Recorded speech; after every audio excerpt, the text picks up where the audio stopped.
Hello বন্ধুরা, কেমন আছো? আশা করি ভালো আছো। আজকে আমি তোমাদেরকে একটি টাচ সেন্সর সার্কিট বানিয়ে দেখাবো। টাচ করে যে কোনো ধরনের 3 ভোল্টের 4 ভোল্টের এলইডিকে অন অফ করতে পারবে খুব সহজে। তো এটি বানানো খুবই সহজ এবং খুবই সিম্পল, এবং এটি বানাতে বিশেষ কিছু আমাদের প্রয়োজন পড়েনি। প্রয়োজন পড়েছে শুধুমাত্র একটি NE 555 আইসি। তো এই আইসিটি তোমরা যে কোনো ইলেকট্রন দোকান থেকে পেয়ে যাবে, বা ইলেকট্রনিক শপ থেকে তোমাদের কাছ থেকে 5 টাকা দাম নিতে পারে। তো দোকান হিসাবে বা এলাকা হিসাবে একটু কম বেশি হতে পারে। তো আমরা এই শুধুমাত্র একটি আইসি দিয়ে এই সার্কিটটি বানাবো। তো এই সার্কিটটি খুবই একটি কাজের জিনিস এবং খুব ভালো কাজ করে। যে কোনো 4 ভোল্টের বা 3 ভোল্টের এলইডিকে অন অফ করতে পারবে খুব সহজে। তো প্রথমে আমরা দেখে নেব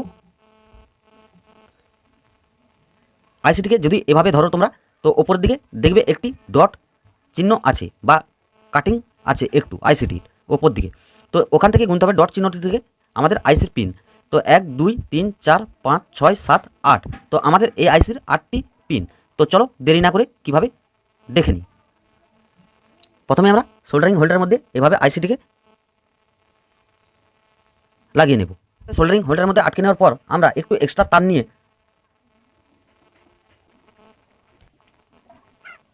ঠিক এভাবে 8 নম্বর পিনের সঙ্গে এবং 4 নম্বর পিনের সঙ্গে সোল্ডারিং করে দেব। মানে 8 নম্বর এবং 4 নম্বর পিন শর্ট করে দেবো। তো তোমরা দেখতে পাচ্ছ একে অপরের সঙ্গে কোনো রকম শর্ট হওয়া চলবে না। শর্ট হলে কী হবে, আইসিটি খারাপ হয়ে যাওয়ার সম্ভাবনা থাকবে এবং এই সার্কিটটি কাজ করবে না। এরপর আমরা যে এলইডি লাইটটি নিয়েছিলাম 4 ভোল্টের, তো এলইডি লাইটটিকে সোল্ডারিং করে নেব। তো আমাদের এলইডি লাইটটি পজিটিভটি হবে 4 নম্বর পিনের সঙ্গে এবং নেগেটিভটি হবে 3 নম্বর পিনের সঙ্গে। ঠিক এভাবে সোল্ডারিং করে নিয়েছি। তো তোমরা দেখতে থাকো, ভিডিওটি স্কিপ করবে না। খুব সহজ এবং সিম্পল একটি সার্কিট। এরপর আমরা একটু এক্সট্রা তার নেব। তো তোমরা যে কোনো ধরনের তার এটিতে ব্যবহার করতে পারো। তো ওই তারটি আমাদের টাচ সেন্সর হিসাবে কাজ করবে।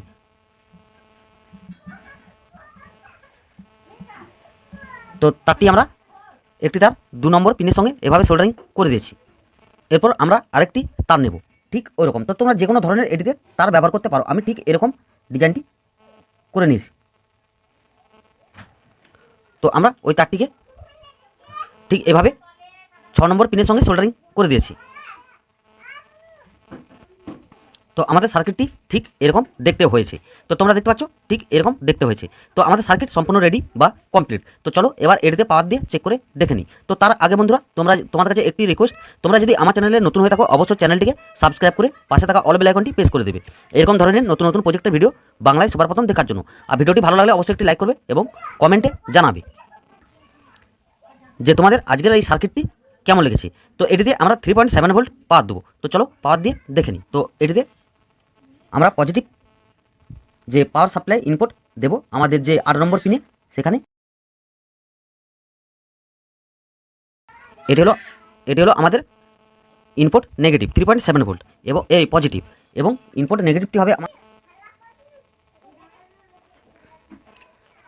3.7 ভোল্ট। ইনপুট নেগেটিভটি আমরা 1 নম্বর পিনের সঙ্গে এভাবে সোল্ডারিং করে দিয়েছি। তো চলো এবার এটিতে পাওয়ার দিয়ে চেক করে দেখে নিই যে কীভাবে কাজ করছে বা ঠিকঠাক কাজ করছে কি করছে না। তো এটিতে পাওয়ার দেওয়ার জন্য এরকম ধরনের একটি 3.7 ভোল্ট ব্যাটারি নিয়েছি, ভাবে কানেকশন করে দিয়েছি।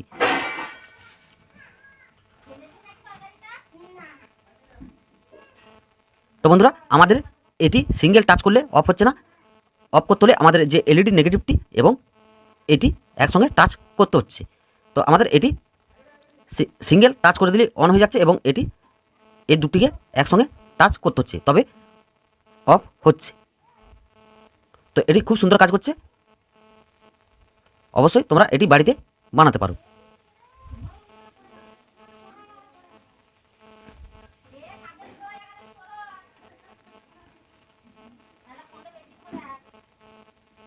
তো এই দুটিকে একসঙ্গে এভাবে টাচ করতে হচ্ছে। তো তোমরা দুটি তারকে একটু এই নেগেটিভ তারটিকে এর সঙ্গে একটু বাড়িয়ে গ্যাপ দিয়ে রেখে দেবে, তাহলে এটি টাচ করলে একসঙ্গে দুটোতে টাচ হয়ে যাবে। অটোমেটিক আমাদের লাইটটি বন্ধ হয়ে যাবে এবং এটি সিঙ্গেল টাচ করলে আমাদের এলইডি লাইটটি চালু হয়ে যাচ্ছে, অন হয়ে যাচ্ছে। তো আশা করি ভিডিওটি ভালো লেগেছে। ভালো লাগলে অবশ্যই একটি লাইক করবে এবং কমেন্টে জানাবে। তো চলো বন্ধুরা, দেখা হবে পরের ভিডিওতে।